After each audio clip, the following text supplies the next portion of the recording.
Bonjour, je suis historien, historien et directeur de recherche au CNRS. Je me consacre à la recherche essentiellement. Euh, mais comme les collègues là, qui m'ont demandé d'intervenir aujourd'hui sur la question du témoignage, j'ai été enseignant dans les collèges, dans des lycées au début de ma carrière. J'en garde d'ailleurs un très bon souvenir. Il ne faut pas trop le répéter, mais je préfère donner des cours à des élèves du secondaire plutôt qu'à des étudiants. Euh, j'ai simplement une réserve, une grosse réserve. Je déteste corriger les copies, mais enfin, je ne suis pas le seul. Alors, historien, historien de la Deuxième Guerre mondiale. Historien de la Deuxième Guerre mondiale, j'ai été évidemment amené à travailler sur des témoignages, euh, parce que les témoins existaient encore au moment où je faisais mes recherches déjà, et, euh, et, et d'ailleurs un certain nombre existent toujours. Mais euh, j'ai été amené, là, ces dernières années, à peu près voilà, douzaine d'années, à me polariser sur les questions de mémoire. Mais pas simplement sur mémoire de la Deuxième Guerre mondiale, ça je le faisais depuis longtemps, mais mémoire des attentats terroristes. Et là, après les attentats du 13 novembre 2015, nous avons décidé, avec mon ami et collègue Francis Eustache, qui est un neuropsychologue, et j'y reviendrai, c'est important, nous avons décidé de lancer un grand programme sur la mémoire de ces attentats terroristes. Donc ce n'est pas l'événement lui-même qui était notre objectif, mais la mémoire de cet événement. Donc, si j'ai travaillé avec un neuropsychologue, ça veut dire qu'on a travaillé avec des personnes venant de disciplines complètement différentes, aussi bien les sciences humaines et sociales que les sciences du vivant, que l'ingénierie, les mathématiques, etc., pour essayer de comprendre ce phénomène complexe qu'est la mémoire. Et pour ce qui me concerne en particulier, j'ai piloté le recueil de témoignages en très grand nombre. Et j'essaye maintenant de vous faire partager les interrogations que nous avons pu avoir pour ce programme qui dure 12 ans, un très grand programme, les interrogations que nous avons pu avoir quand nous avons décidé cet entretien très important, hein, 1000 témoignages à 4 moments différents sur 10 ans.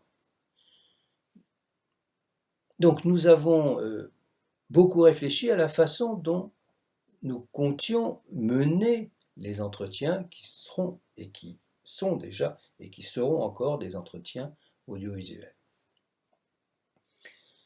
Parce qu'en fait, il y a deux façons de traiter un témoignage. On peut s'en servir, je dirais, comme une source comme une autre. Vous avez les témoignages, vous avez des sources écrites, et puis vous ne vous interrogez pas trop sur la spécificité de cette source qu'est le témoignage. Or, c'est singulier. C'est quelque chose qui très souvent a été écrit ou dit longtemps, voire très longtemps après l'événement. Donc vous devez prendre en compte quelque chose qui n'existe pas pour les documents d'époque, c'est-à-dire les mécanismes de construction et de reconstruction de la mémoire. 50 ans après l'événement, il est évident que le témoignage d'une personne va intégrer tout ce qui s'est passé depuis 50 ans dans sa vie, mais aussi tout ce que cette personne a entendu, tout ce qui se construit dans ce qu'on appelle la mémoire collective et qui va influencer sa mémoire individuelle. C'est pourquoi c'est toujours assez compliqué de travailler sur de prendre un témoignage comme ça et de l'utiliser comme on le ferait avec les autres documents et en concurrence avec les autres documents. Je préfère une autre méthode. Je préfère une autre méthode qui est celle de considérer le, le témoignage comme un objet de recherche, comme un objet d'histoire. Et donc, ce qui va m'intéresser, ce n'est pas la vérité avec un grand V, c'est-à-dire de retrouver dans ce que dit le témoin la vérité de l'événement, tel qu'on peut le reconstituer quand on est historien. Non, ce qui va m'intéresser, c'est la vérité du témoin, c'est-à-dire la façon dont lui ou elle va ressentir et va me raconter cet événement, y compris s'il y a des erreurs. Alors, quand vous allez voir là, prochainement des témoins pour les interviewer, je vous demande de faire attention à deux choses. La première, c'est ce que j'appelle la méthode Smiley. Alors Smiley, vous ne connaissez peut-être pas, mais enfin, c'est le héros, un espion britannique d'une trilogie d'un très très grand auteur qui s'appelle John le Carré, auteur d'espionnage. Si vous ne l'avez pas lu, je vous conseille de le lire. C'est le meilleur dans le genre. Et Smiley, très intéressant. Smiley, avant d'aller interroger telle ou telle personne dont il soupçonne qu'il pourrait être espion, ou en tout cas qui pourrait lui donner des informations, qu'est-ce qu'il fait? Eh bien, il rassemble toutes les informations sur la personne en question, pour que quand il va l'interroger, l'interviewer, eh bien, il sache en gros une bonne partie de ce que l'autre va lui raconter, à la fois pour le mettre en confiance et pour pouvoir obtenir les 10, 20%, 30% d'informations qui lui manquent. C'est la condition. Ben, c'est un peu la même chose pour vous. Appliquez la méthode Smiley. C'est-à-dire que quand vous allez voir un témoin, n'y allez pas les mains dans les poches, sans savoir qui est cette personne, qu'est-ce qu'elle pourrait vous raconter. Renseignez-vous, travaillez sur les documents, travaillez sur sa biographie. Et puis comme ça, vous allez l'interviewer en sachant ce que vous cherchez. Vous allez sans doute l'obtenir, d'autant plus que la personne qui va répondre à vos questions va dire, bah tiens, il ou elle sait des choses, là, elle a bien fait son travail, et la personne va se sentir en confiance et va vous dire les choses. La deuxième règle que je vous propose de suivre, c'est de bien travailler votre guide d'entretien. Alors je vais prendre l'exemple du 13 novembre. Je vous ai dit, on a construit un guide d'entretien sur le 13 novembre 2015 et aussi allez, euh, également des règles de comportement. Alors le guide d'entretien, c'est quoi? Ça veut dire que vous allez vous lister un peu les questions que vous allez poser. Alors vous adaptez au témoin, bien entendu, mais enfin, je vous conseille comme ça.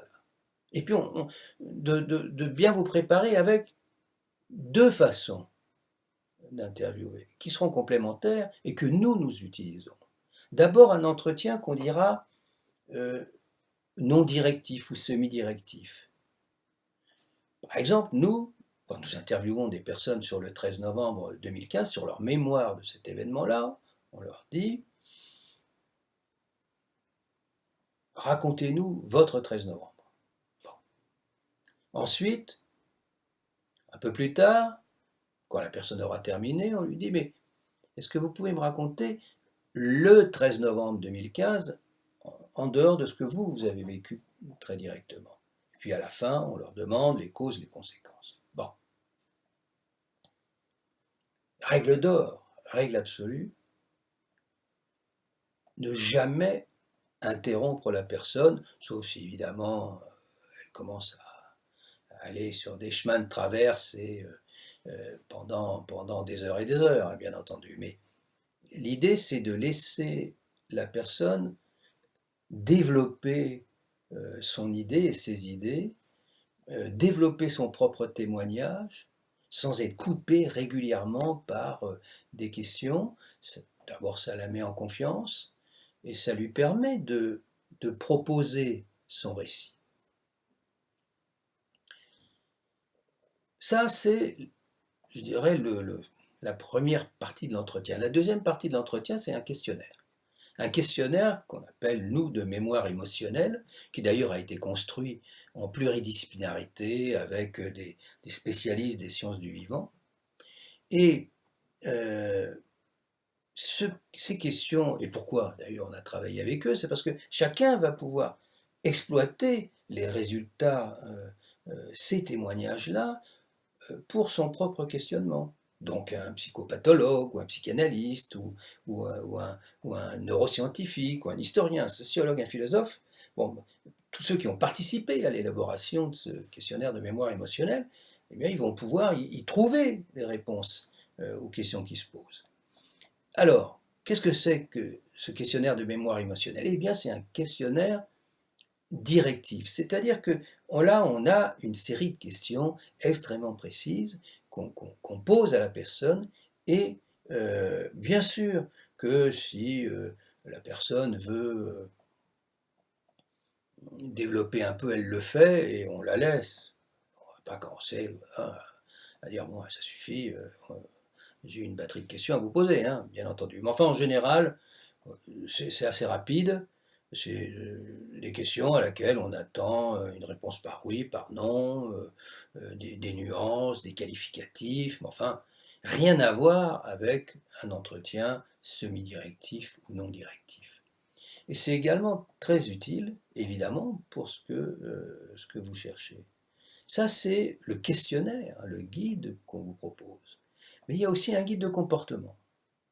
Et un comportement, pourquoi? Parce que un témoignage, c'est toujours une co-construction. C'est le résultat d'un échange entre vous qui posez les questions et la personne qui répond aux questions ou bien qui livre son témoignage.